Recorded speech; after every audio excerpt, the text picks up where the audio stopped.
Alright, so I know there's a very good chance that a decent number of people have clicked on this video because they're angry at the title. I understand feeling defensive about the subject. I get that some of you are going to think that this is just me saying that fans are dumb or whatever and that I'm just defending Blizzard here, but I'm going to ask you to please actually watch the full thing before leaving a comment where you assume the arguments you think I'm going to make here. I get it's a long video. If you don't want to watch the whole thing, that's fair. Just don't leave a comment, ideally. Or do, I guess. I don't know, it's good for engagement. Anyways, the point of this video is not going to be about why I think Blizzard is actually making really good decisions, because I don't think they are. It's going to be about explaining why I think the common refrain of just listen to the fans isn't useful, workable, or helpful as a suggestion towards developers or as a mentality for anyone, fan or developer, to hold, both in the context of Overwatch as well as just in general. Now, if you've watched me for a while, you know I've made similar videos to this in the past. I made the video Why Balancing Overwatch is So Hard back in March of last year that talked about why striking a balance in Overwatch is so challenging. There was Why Don't Game Developers Fix Obvious Problems from last August, discussing how some people get frustrated with game developers when it feels like they're avoiding an obvious solution to an obvious problem. And there's Hitting GM Doesn't Mean You Understand Balance from last December, about how being good at a game isn't the same thing as knowing how to manage a game and balance a game. This isn't like breaking new ground for me or my channel, and when I actually offered this topic to my channel members to vote on, I did get some questions along the lines of like, didn't you already make a video about this? And so I want to avoid repeating myself too much when it comes to this stuff. This video will focus specifically on the just listen to the players criticism that developers tend to face, and an analysis of that argument and why it's not helpful. And while that'll obviously overlap with those other videos because, you know, they're related topics, and I will be referring back to them a few times throughout it, I just wanted to make that clear up front so that people don't think I'm deliberately skating around those topics, or that I'm like trying to avoid discussing them. There's already an hour's worth of content for me on this subject, so feel free to explore those videos if you'd like to see more of my thoughts and my expansion on those particular issues.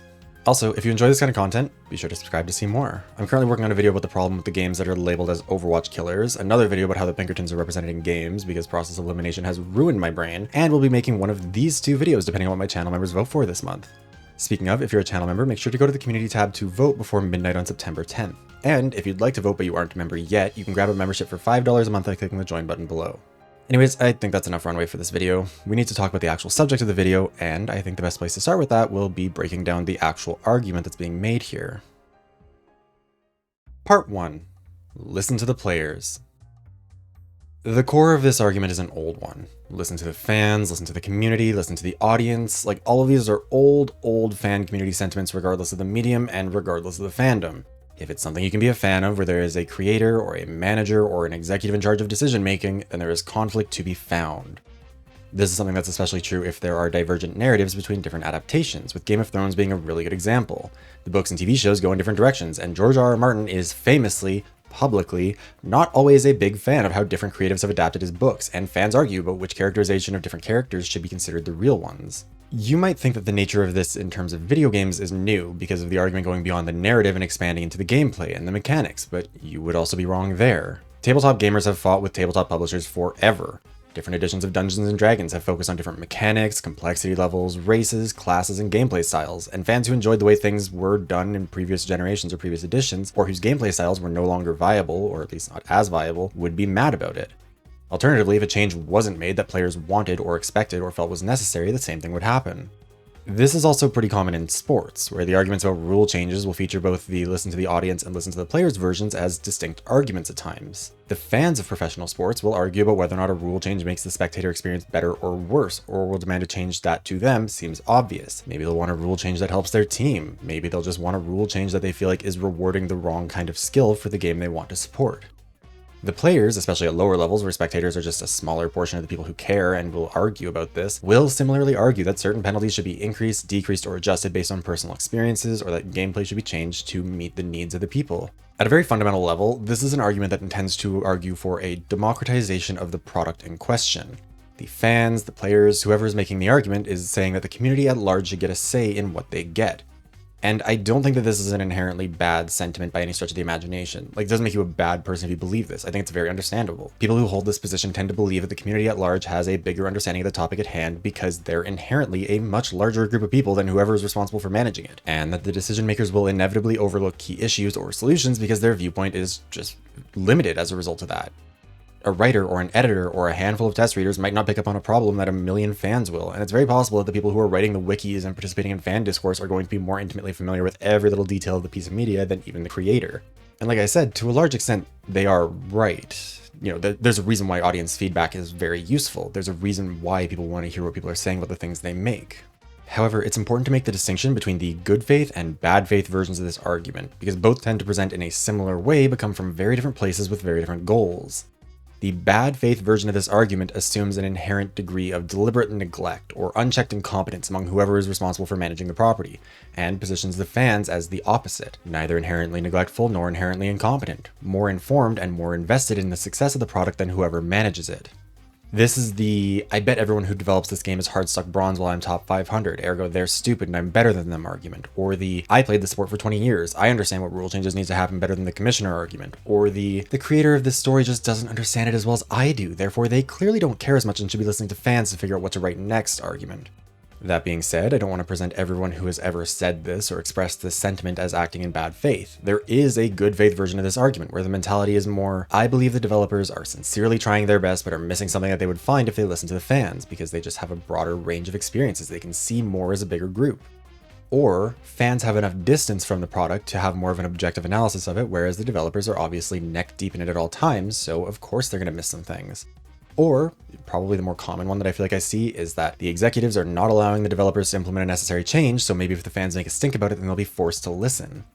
The bad faith version of this argument isn't really a particularly useful one to engage with because it isn't really one based on wanting to improve the media in question or the product in question. The bad faith version of the listen to the players argument is about, frankly, a delusional, misplaced belief that you are owed decision-making power on the grounds that you are just such a big fan that you are de facto as much of an expert, if not more of one, than the existing decision-makers. It's an argument that revolves around trying to demand authority and a seat at the table on the grounds that your investment in terms of your time in something means that you know better than the people who make it, and as a result, it's not really one that can ever be appeased. These people don't really care about fans plural, they care about fan singular being listened to, themselves. Anyone who agrees with them is welcome to join the party, but fundamentally the bad faith version of this argument revolves around centering an individual's views, perspective, and beliefs in the discussion on the grounds that they are objectively more informed than anyone else as a result of their level of investment in consuming the product. The people who hold this position aren't interested in making the product better for everyone, they're interested in making the product better for them and their selfish experience, but those people will never cop to it. You can often identify people who hold this viewpoint because they'll generally just be arguing on the basis of what would make their own individual experience better rather than focusing on what would actually be better for everyone. Now, a couple things I should mention. For one, yes, lots of executives, lots of decision makers are in fact bad at their jobs and make poor decisions. That doesn't mean that being a fan automatically makes you qualified to do better than them. A lot of average people are actually pretty dumb, as we'll get into later. And I'm not saying you are, but I am saying a lot of the people who think that they could just take over are the kind of people who also think that they would be really good at designing video games because they're just really good at ideas. You know what I mean? As well, it is important to recognize everyone does have a bias, and that will inform their perspective, but it doesn't inherently make someone's argument bad faith.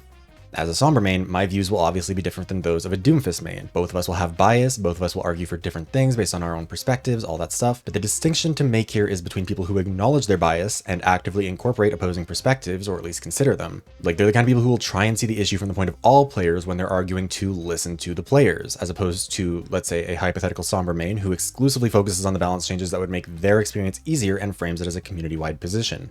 The good faith version of this argument is way more interesting to me, and while it's the one I want to explore more, it can't really be done without evaluating the ways in which the bad faith version of the argument poisons the well for it. Part of why this discussion is hard, and why I've tried to focus on the distinctions up to this point, is that we are dealing with two camps of people who often use the same language to mean different things for different reasons, and one of those camps is deliberately doing it to try and pretend they're part of the other. And this means it's not just hard to talk about for me, but also makes it hard for creators to actually listen to their fans. How do you distinguish between people who are arguing in good faith and bad faith? Part 2. Reading between the lines. At the beginning of all this, I mentioned 3 videos I've made on the subject previously. Hitting GM doesn't mean you understand balance, why is balancing Overwatch so hard, and why don't game developers fix obvious problems. Well, I think you should go watch those videos separately if you want to see my full arguments on those topics. They are also kind of useful here. They're instructive for our discussion because they each tackle a core argument that fans will make about game balance. And, crucially, they're arguments that can use these same words to mean very different things. As a result, it becomes important to learn how to read between the lines to analyze what the person making the argument actually means.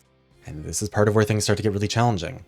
For example, the core of the hitting GM doesn't mean you understand balance video is a rebuttal of the argument that being a high-ranked player means that you should have a say in balance.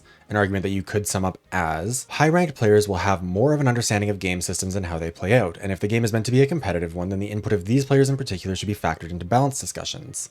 However, this is an argument that can be deployed in good and bad faith. Someone could be saying this to argue in good faith that being high ranked in a game like Overwatch means that you are not only good at the game, but you've invested a lot of time in it, meaning that you are aware of a lot of it, and have a deeper understanding of the game. And that even though it's valuable to have feedback from all players, since the top level players aren't the only ones and will also have blind spots, there's still really valuable resources for feedback. Somebody else could be saying this same sentence to argue in bad faith that a high rank is directly correlated with a better understanding of good game design and proper balance, and that as a result, not only should low rank players' opinions be disregarded, but the developers' opinions should also be trumped by high rank players unless they can actively demonstrate their high rank.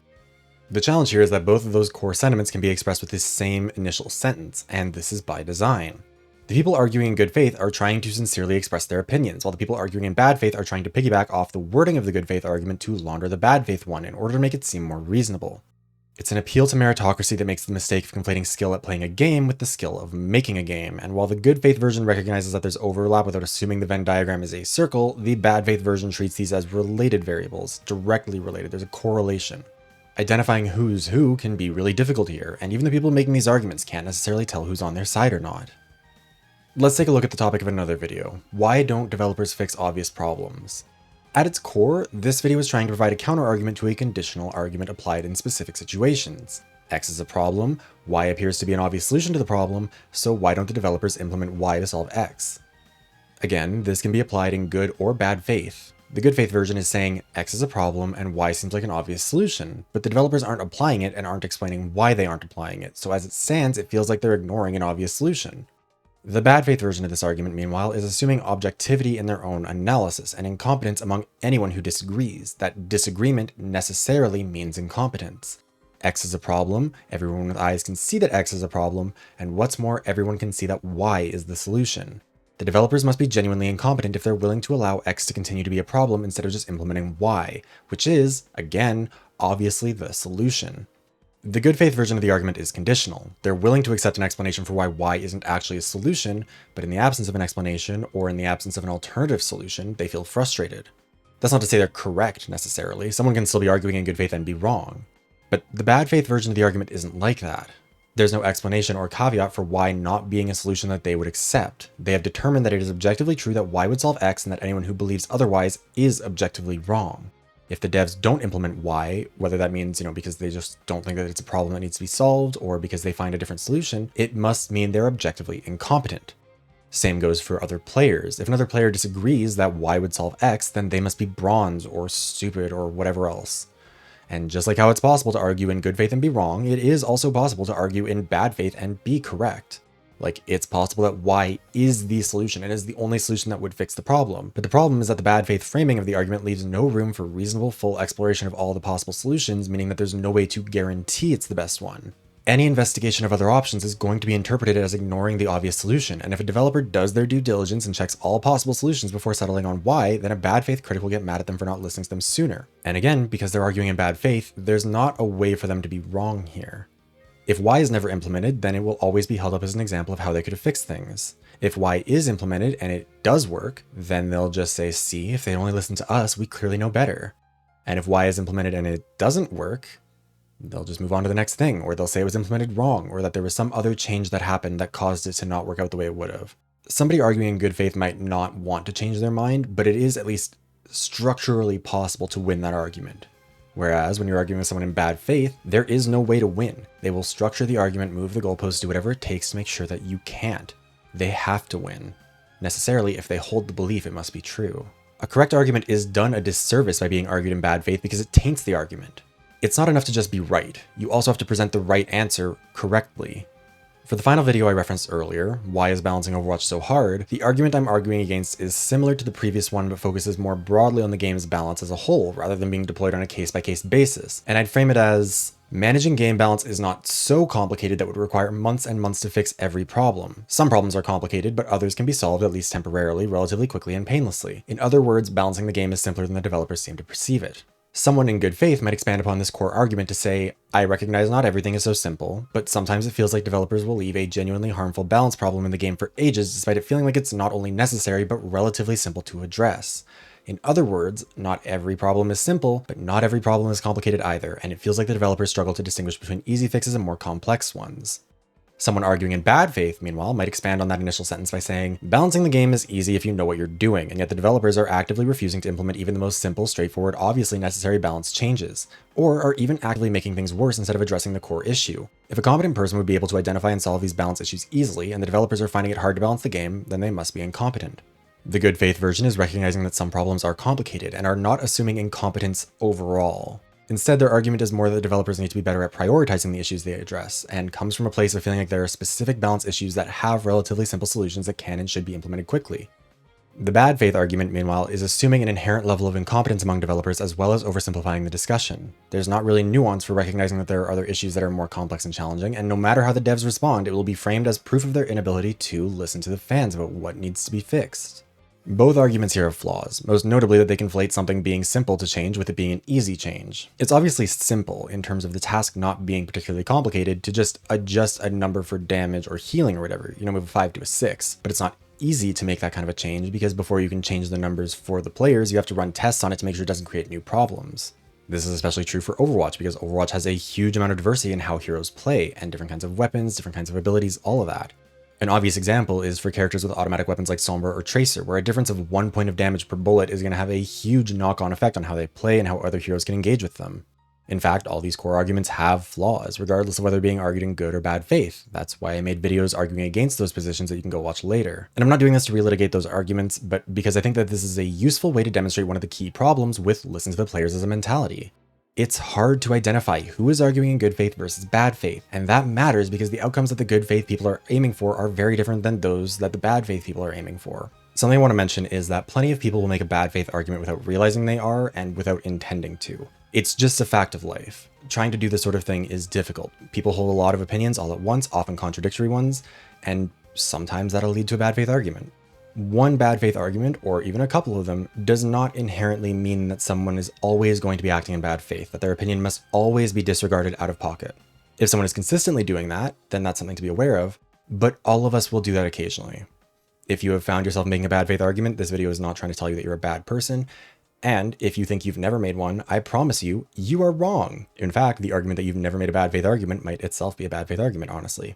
Now, something I want to stress is that this all might make it seem like nuance is inherently a good thing in this whole discussion. That a good faith argument is about nuance above all else. It's about understanding and accepting that the other side might be correct and that you need to provide conditional allowances for that.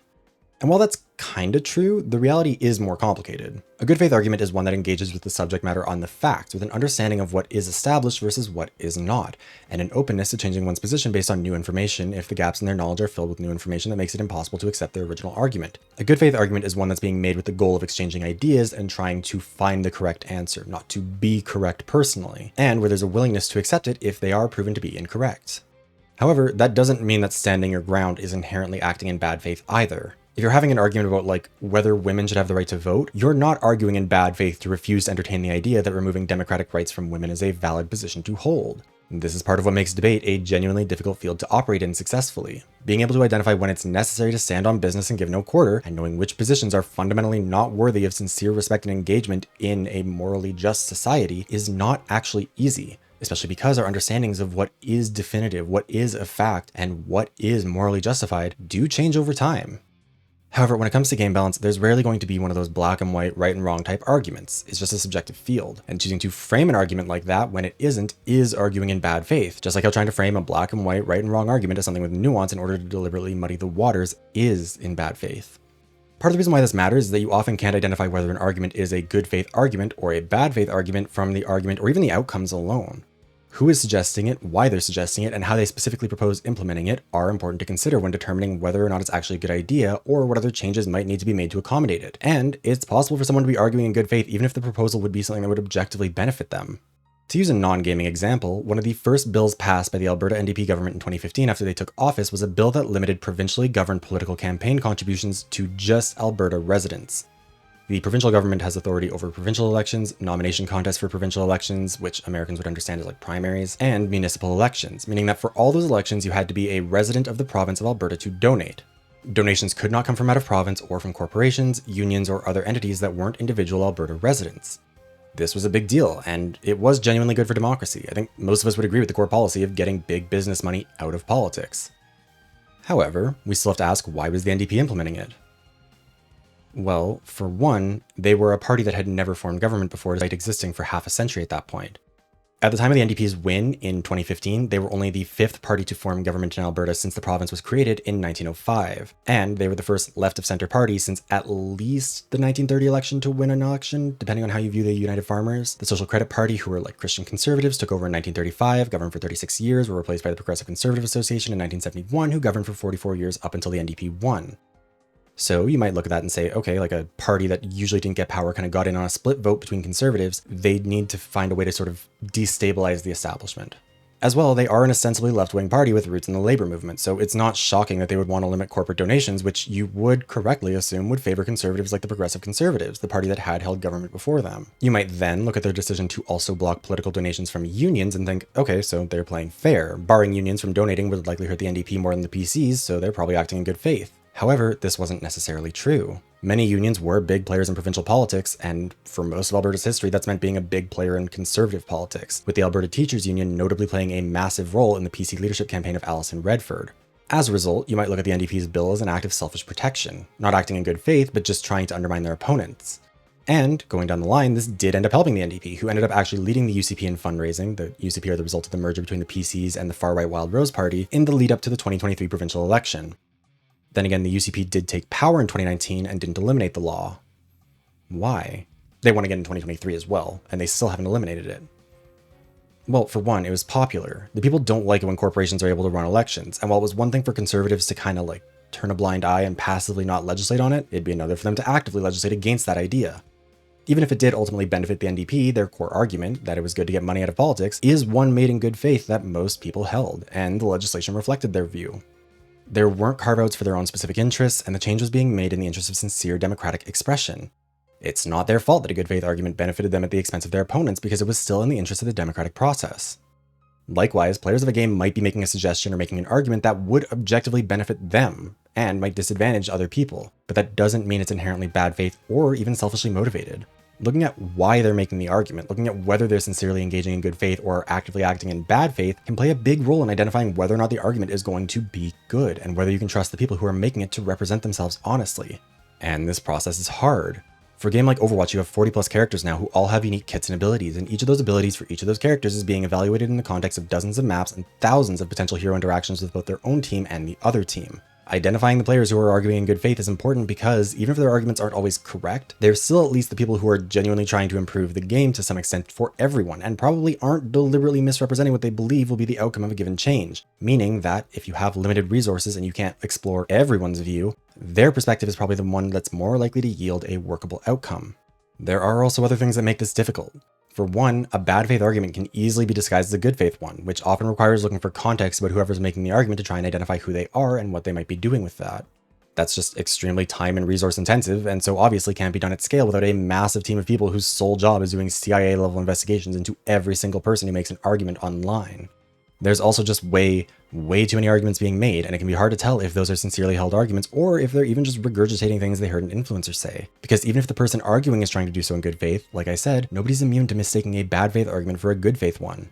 A YouTuber might be arguing in bad faith, but disguise it well enough that someone arguing in good faith takes up the argument, making it even harder for developers to sift through who's genuinely arguing in good faith with a good faith argument that might actually have a good result. Also, not going to pretend that they're like a huge part of the equation, not that they're like everyone who's arguing against Overwatch or maybe making a bad faith argument, but it is worth mentioning that there are plenty of people who are just haters who are just saying shit. For a game like Overwatch that's seen a fall from grace, it makes it an easy target if you're looking for some engagement, and there are plenty of people who will say that it would be fixed if it only did X, Y, or Z, but who have absolutely no interest in seeing those changes implemented or even seeing the game get better at all. They don't have any understanding of what the game needs, they just want to talk some shit. Those people can just be safely ignored, but they do still clog up everything and block out the good faith arguments. Even if it only takes a couple seconds to identify one of those arguments and discard it, a couple of seconds is still a lot of time when there's only 24 hours in a day and you have to deal with thousands of criticisms coming out in that same time period. There's also something else that needs to be acknowledged that we haven't really talked about yet. Namely, who are the players we're talking about here? And what do we want the developers to do if they're going to listen? Part 3. The Hidden Asterisks. Part of the problem with listen to the players as a mentality is that it is inherently an oversimplification.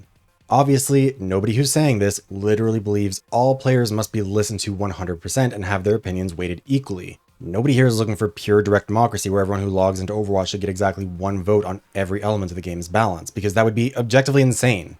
Every reasonable person would agree that the definition of players in this context requires more nuance than that. And yet, that doesn't mean everyone is going to agree on what that nuanced definition of players should be. Should there be a requirement to play a certain amount of hours on a given balance patch before your opinion on the next one should be taken seriously? Should you have to hit or maintain a certain competitive rank? Should you have to play a certain amount of each role or even each hero before your opinion is valid? The reason why a simple slogan like listen to the players can be easy to abuse by people acting in bad faith is that when a slogan is simple, everyone, whether acting in good or bad faith, is attaching a hidden asterisk to every verb or noun in the slogan. What does it mean to listen in this context? It might sound stupid, but I promise it isn't. For example, where should they be listening? There are Overwatch players offering their balance opinions on the Blizzard forums, Reddit, YouTube, Twitch, Twitter, Instagram, Facebook, TikTok, and more. In theory, most of us would want everyone to be listened to, want every opinion to be considered, and not want, platform exclusiveness in this.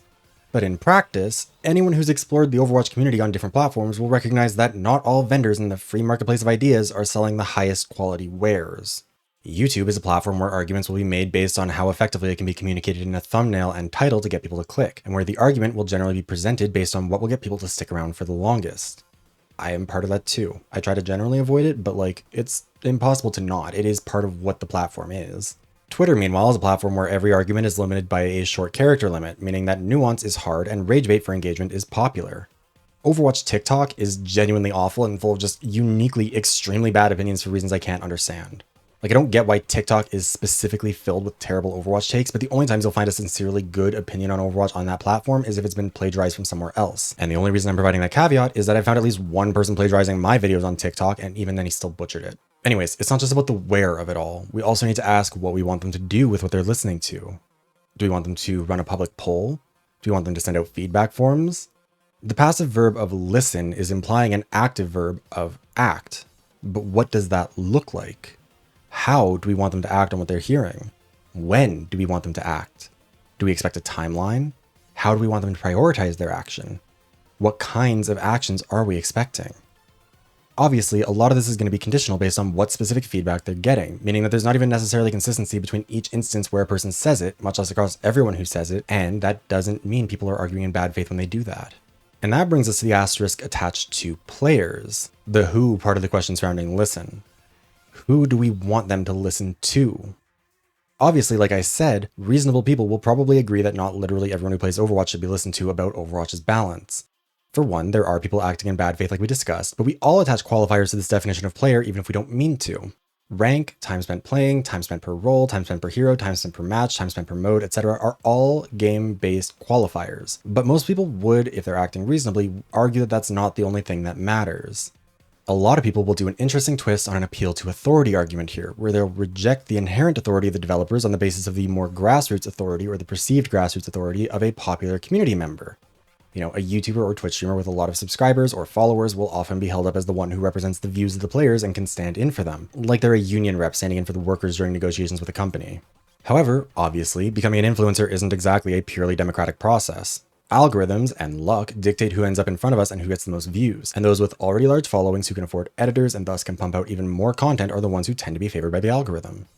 The algorithm also generally doesn't love nuance. It doesn't love long-form videos trying to explain the nuances of a topic unless you're already an established creator who has an audience who will show up even if you do that. If you're small and you're trying to grow, smaller content, more bite-sized stuff is just easier to get people to try out if they don't already know who you are. And this means that the people who get big tend to start out by prioritizing sensationalism and oversimplification, and then stick with it as they get bigger because it's what worked, which I would argue generally makes them poor representatives for the given community. But their popularity is still, at least to some degree, democratic. If tons of people are supporting them and holding them up and saying that these people represent their views. However, this also brings us to another problem here. Namely, popularity of a person or of the argument they're presenting has no correlation with the merits of that argument. This is still ultimately an appeal to authority based on using performance-based analytics as a substitute for evaluating the argument's validity, when in reality, someone can be very popular while still being very stupid and very wrong, even within their field of expertise. Again, politics are an instructive field here. No matter how stupid and wrong a political candidate is, the reality is that democracy does not contain a defense mechanism against the stupidity of the people. Somebody who's stupid and wrong can appeal to stupid and wrong people. And if they are entertaining and charismatic, they can not only pull support from other stupid people, but also people who are drawn in by factors unrelated to the validity of the policy proposal. If someone proposes preventing climate change by turning on every AC unit at once and pointing them outside, they are stupid and wrong. But if you have ever followed politics even a little bit, you know that there's like a solid 10 to 15% of the electorate that's dumb enough to believe them. Back when I was in politics, my campaign manager, while he was out door knocking, met a man who asked him if I supported bringing back mask mandates. This was in 2021, just for context. My campaign manager said if it was necessary, then yes. And the man immediately scoffed and said that was stupid. His sincere suggestion was to instead spray the entire city we lived in with Clorox twice a day to disinfect it, and said I'd have his vote if I promised to do that. For the uninitiated, Clorox is bleach.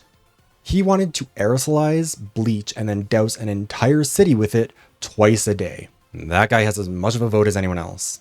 A challenge of democracy is that even if you are smart, you also have to acknowledge that stupid people exist too. In the context of Overwatch and the listen to the players argument, it's important to remember that you and the people you agree with, and the smart people in the community, are not the only players. The dumbest motherfuckers that you end up queued with in the last week of a competitive season are also players, and there is no control from removing them from this equation of listening to them. Nor is there any control for the possibility that you are in fact the dumb motherfucker everyone dreads having on their team in the last week of the season and you just can't realize it. Sometimes when we talk about the hidden asterisks attached to an argument like this, it's possible for someone to try and define their specific understanding of the term. You could, in theory, define what you mean when you say listen in this context. The forms you expect them to do their listening in, the way they filter what they hear, and the way they act upon it can, in theory, be established. However, for a term like player, there isn't really a way to define it. We all know that none of us are talking about literally all players, but that doesn't mean that there is a way to define it. There is no way to agree on this, especially because some of the metrics some of us would want to use for that aren't things that can be objectively measured. You might think that this makes the slogan useless, or at least not particularly helpful for expressing your mentality that developers should listen to the player base.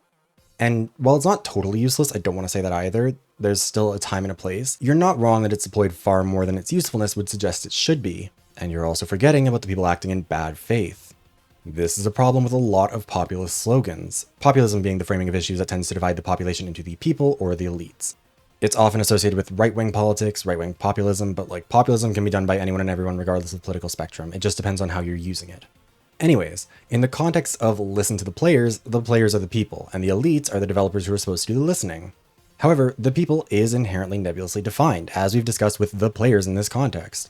And while people can still deploy the slogan in good faith to convey a broad sentiment, even if they can't specifically define exactly what they mean by every word, this also makes it easy to abuse. Power to the people is a populist political sentiment that has a similar problem. What power are you giving to the people? How will that power manifest? How will it be enacted? And to which people are you giving power?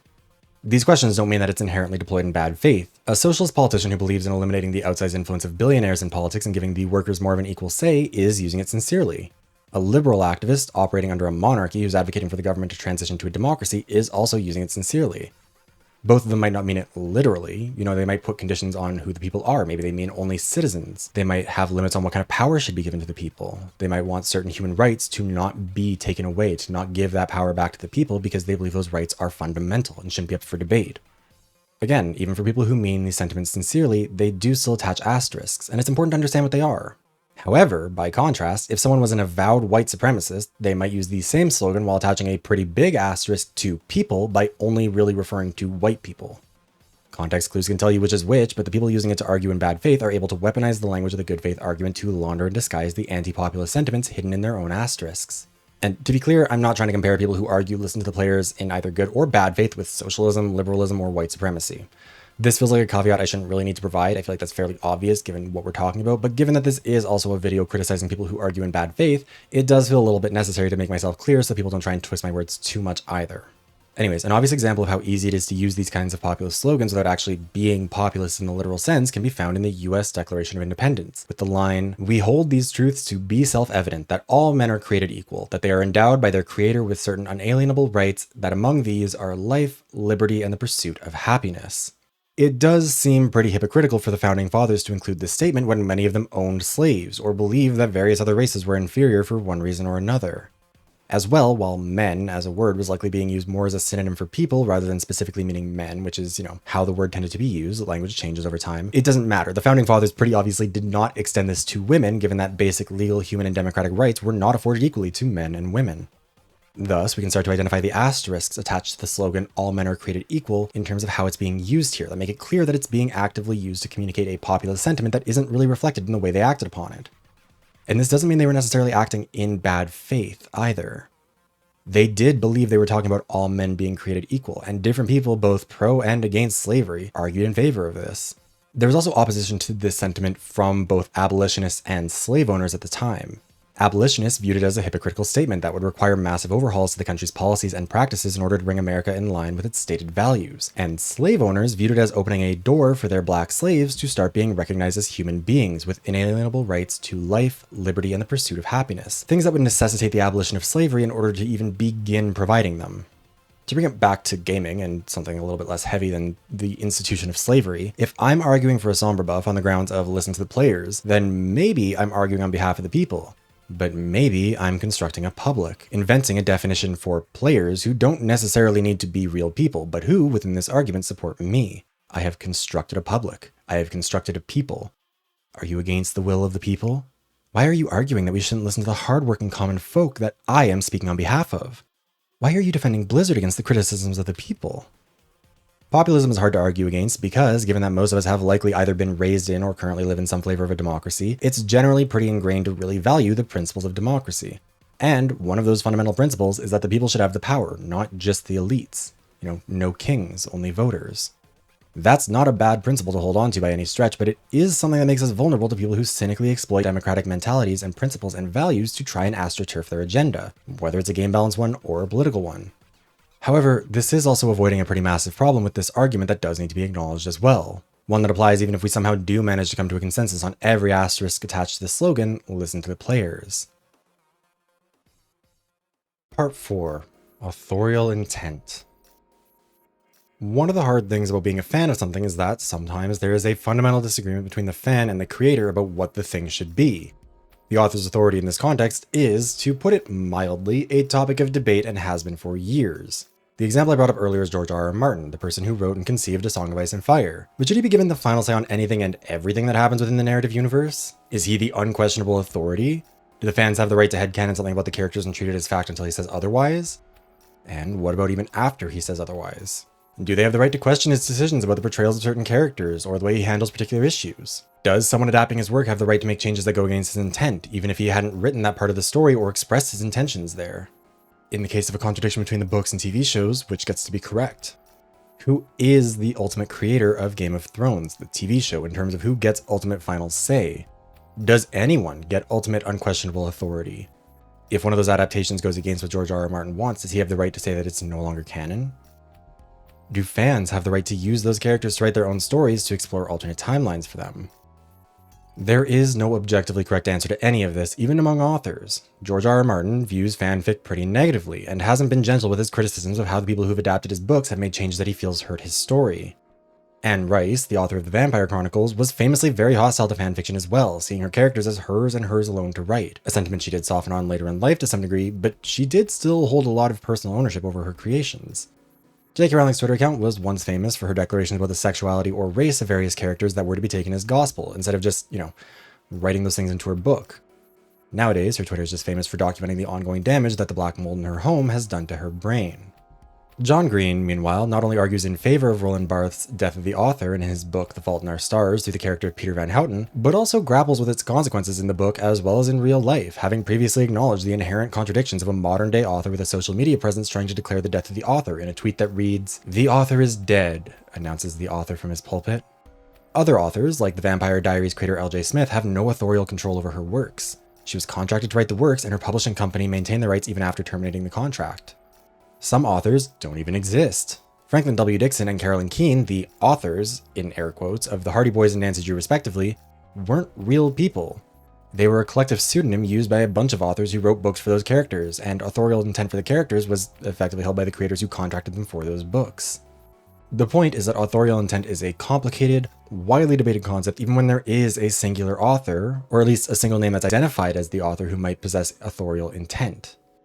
However, this gets more complicated when you add in more people.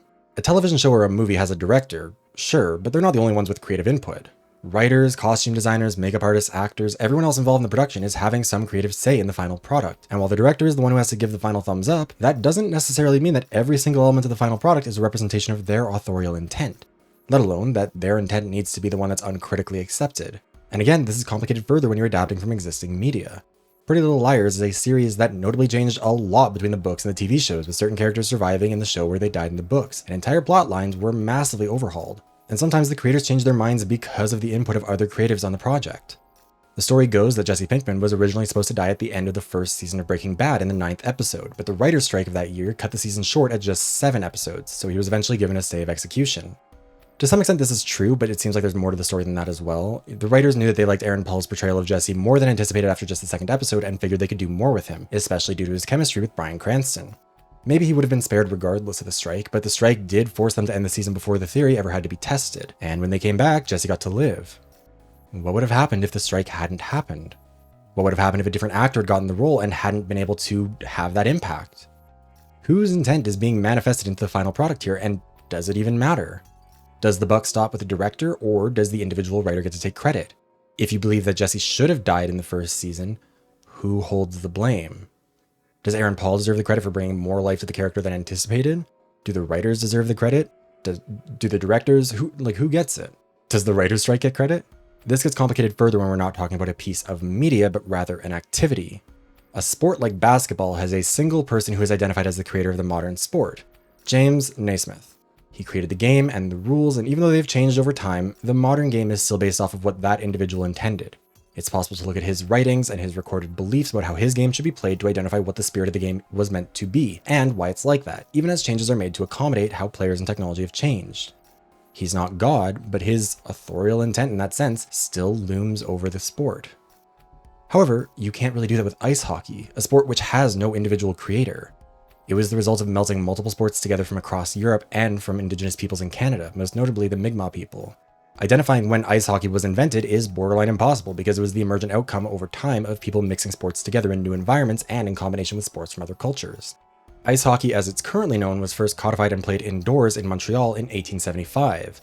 But when they did it, they were likely playing with Mi'kmaq hockey sticks produced by the Mi'kmaq Nation.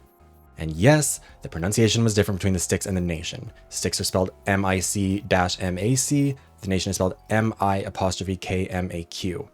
That's just how it goes. The Mi'kmaq hockey sticks were famously high quality and were the hockey stick to have. And yet, if hockey started in 1875, then how could the most iconic hockey sticks have been produced as far back as the 1830s? At least that's the oldest one that's on record. It's very likely that there are many older than that based on the older sports that eventually became hockey. Manufacturing of the Mi'kmaq sticks specifically began in 1863, and the production of those sticks was basically single-handedly keeping the lights on for the Mi'kmaq people who had been severely mistreated during the colonization of Canada and nearly were pushed to extinction. So who's the authority on ice hockey then? Or even just hockey sticks? Who gets to have a say in how the sport was truly meant to be played? Whose sport even is it? On whose authority should a rule change be implemented, and is it a violation of the spirit of the game to change that rule? Who gets to decide what the spirit of the game even is? The game was not created by an individual, so trying to identify what that authorial intent might be just can't really happen. And so people who are in charge of running these leagues, running these sports, regulating them, have to try and make decisions based on what they think sort of the general spirit of it is. And again, this is complicated even further when something is both an activity and media.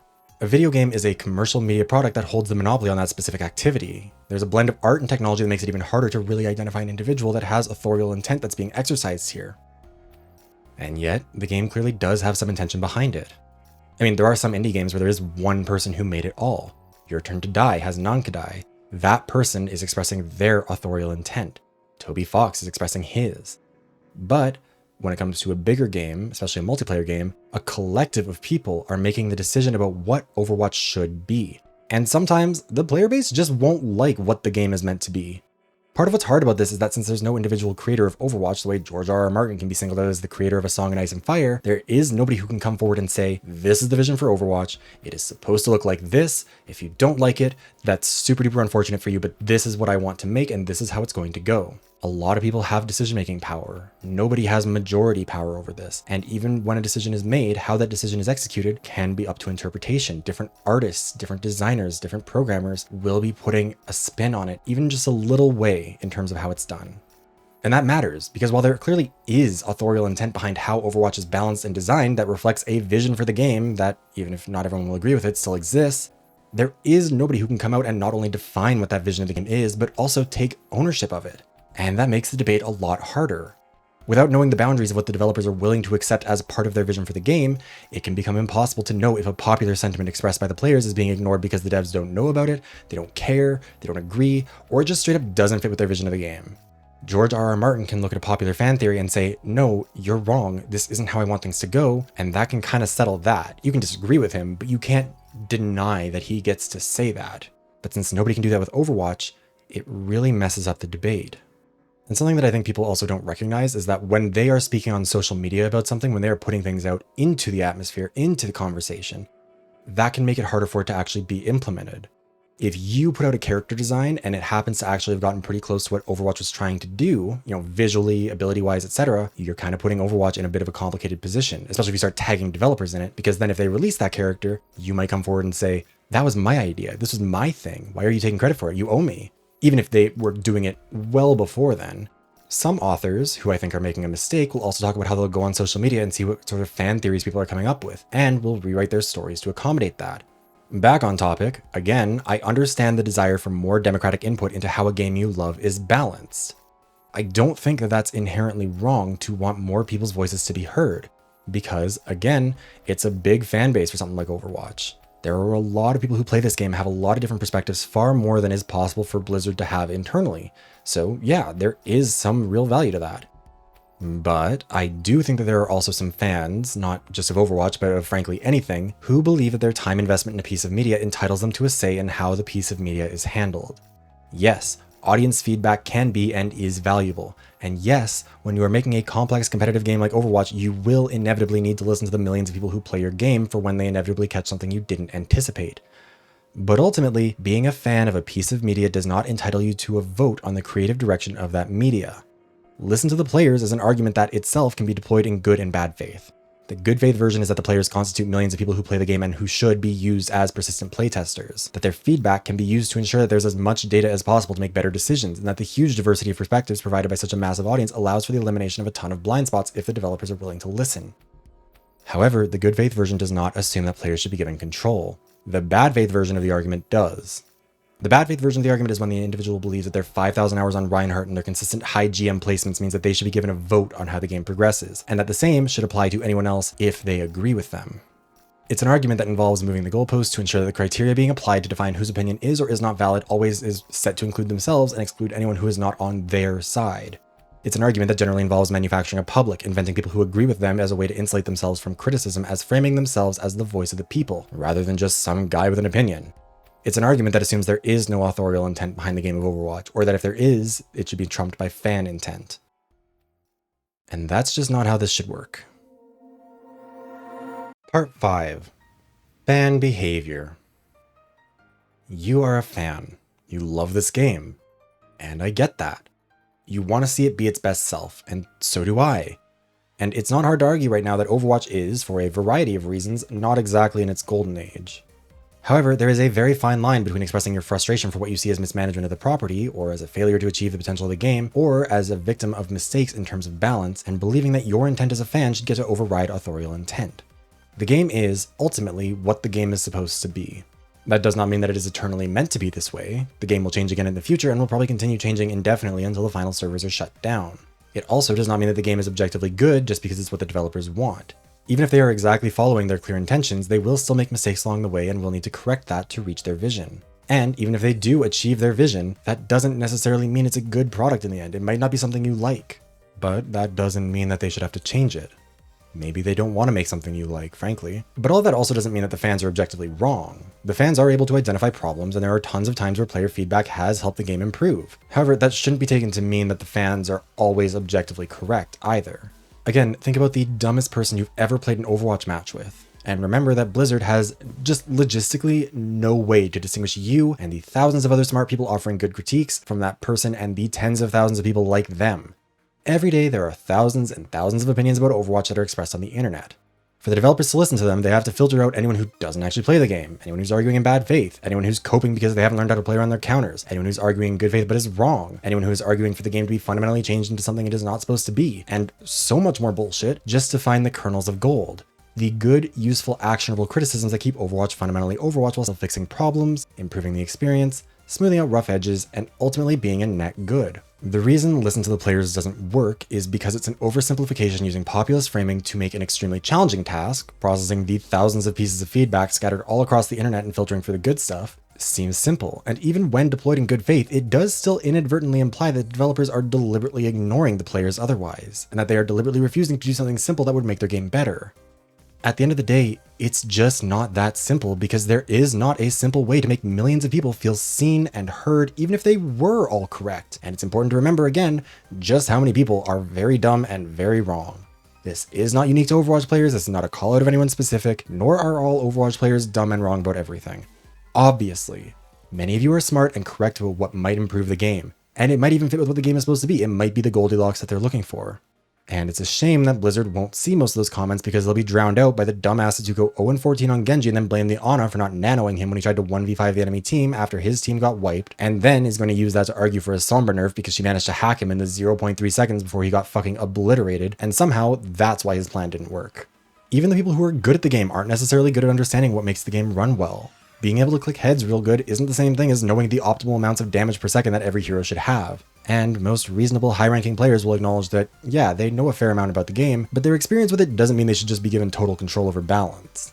But the smart people get drowned out by the dumb, and the people arguing in good faith get drowned out by the people arguing in bad faith, because bad faith arguments are easy to whip people up with, which gets them boosted in the algorithm and makes them the dominant narratives. It's just easier to make an impactful, eye-catching, effective bad faith argument, because a bad faith argument doesn't need to try and account for complexity. It doesn't need to try and be nuanced. It doesn't try to see everything from every perspective the way a good faith argument should.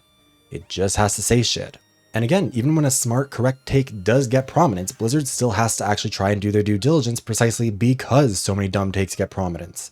The hit rate for the community is not actually all that high, so Blizzard can't just take us at our word when we say something. There is also, incidentally, making a callback to like 2 years ago with this channel, a bit of survivorship bias involved in all of this. The times when the community was correct are preserved and held up as examples of why the devs should listen to the players, while the many terrible takes by players on Reddit or TikTok or YouTube or Twitch or Facebook or Twitter or wherever else that are thankfully never implemented just kind of fall off the face of the earth. We don't see the ones that didn't have an effect. We only see the times where fans got it right and so it was implemented. And again, I understand the desire to have your voice heard. I understand the desire to have the game you love become its best self. Trust me, as someone who has gotten so much from Overwatch over the years, including my friends, a bunch of treasured memories, and at this point, a bit of a part-time YouTube career, I want to see it be that too. If I thought there was no merit behind the concept of listen to the players, I wouldn't have made videos talking about my views on these things. I think you should express yourself, because even if it is hard to be heard, it's still possible, and ultimately, discussing the game is part of what indicates that it's still alive more than anything else. I just think we also need to recognize that listen to the players is an unhelpful mentality and criticism to have dominating your own worldview when it comes to dealing with the developers. It's more complicated than that, both because the game itself is complicated and because identifying which players actually know what they're doing is hard. Tying yourself to this mentality for a game that has millions of monthly players means you'll inevitably end up angry that an impossible goal of taking in the opinions of a community the size of a small country and implementing them all perfectly is not being met. None of this is to excuse Blizzard's failures on Overwatch. None of this is meant to imply that the Overwatch community is like irredeemably stupid or that their opinions should just all be discarded out of hand. None of this is meant to say that. Please don't interpret it that way. I know that some people will be defensive and interpret it that way, although I can't imagine they got this far in the video for that, but at this point, whatever. I've done my best to explain why this is hard, I've made a way too long video about it, but this is the impossible task of criticizing a slogan like listen to the players. The people who want to argue it in good faith are tired of being treated like they're the people arguing in bad faith. They want to defend themselves and say, no, I don't believe that the devs are all morons. I just want them to listen because I'd like this game to be good. And the people who are arguing in bad faith have a vested interest in trying to imply that you're trying to paint everyone with the bad faith brush so they can continue laundering their bullshit through the good faith people. It feels like a topic where there's no way to win. And to some extent, that's by design. But still, I hope that this video has been able to at least maybe explain some of why I think the listen to the players argument just doesn't work.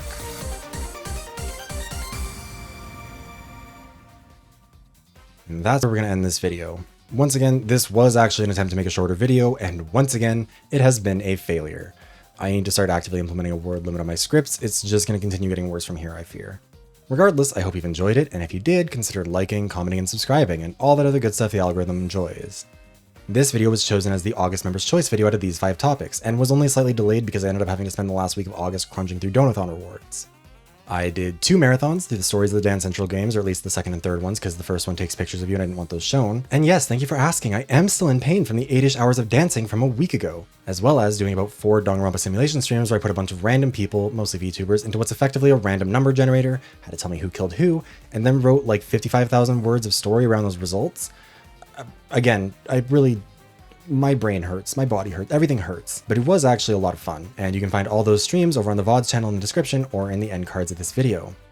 Speaking of Members' Choice videos though, the poll for the September video is also going on right now. Between September 1st and 7th, channel members were voting for one of these 5 topics, and since nothing got a majority in the first round, these 2 top topics are entering a runoff. First up, there's Cyberpunk 2077 and the importance of understanding your genre, an old topic from last year that was resurrected by a Donathon donor from back in May and would explore how Cyberpunk 2077 missed the mark on the important themes of its genre in a way that undermined its narrative. Then there's a Defensive V3, a returning topic from August that would be my best effort to argue for why Danganronpa V3 is good, or that it at least doesn't deserve as much hate as it gets. If you're already a channel member, like I said at the beginning, the poll is active until midnight on September 10th in the community tab. And if you're not one but would like to become one to vote on this, you can do so for $5 a month by clicking the join button below. Think of it like a Patreon, but through YouTube. My channel members are a huge part of why I'm able to keep doing this, so if you like my content and want to be able to support me, that would be greatly appreciated. Speaking of, thank you to all of my channel members. Minnie Q, Olesp, Cage the Orc, Fish Toast, Alex Stone, Nemo the Survivor, Destiny, Yoshi of the Wire, CatLover192, Luma Riley, Cadence, Windex the Great, V, Deleathers, Gavost, Marsh Alice, Crimson Cyclo, Good Guy Luis, Ikri, Hallucigeno, MV, The Only Enigma, Hazmat Bad at Games, Mariah, and Armand Dodley. Whether you're a member, a subscriber, or you just click on this video out of curiosity, thank you very much for watching, and I hope I'll see you around again soon.